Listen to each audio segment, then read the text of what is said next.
Hi, I'm professional mountain bike rider Jeff Lanowski. I'm going to show you how to install this Vittoria Air Liner. The first step is sizing the air liner to the tire. Wrap it around the rim, mark the intersection.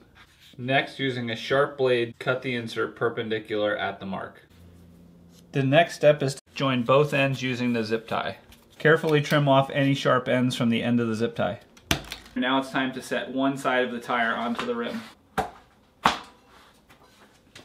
Once I have one side of the bead on the tire, it's time to put in the air liner. In order to make this air liner go on the tire a little bit easier, I'm going to wet it with some water and that'll act as lubrication. The next step is going to be to place this thing inside the tire. Just like I would seat a regular tire, I'm going to start at the valve stem and work my way around. In order to get this last bit of the tire on, you're going to want to use a tire lever and be careful not to damage the rim strip.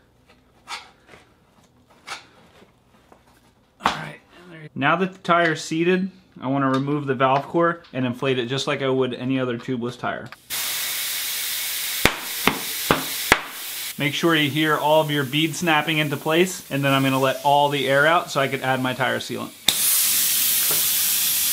You're going to want to put your tire sealant in through the valve stem. Once the sealant is inside the tire, I'm going to put the valve stem back on and inflate back to full pressure. Once the sealant is inside the tire and you're all inflated, give the wheel a spin and a couple of bounces to swish around that sealant. That is the entire Vittoria Air Liner installation process. This was my first time ever trying it and it went super smoothly. Hopefully you find this video useful. And now if you'll excuse me, it's time to go shred some trails.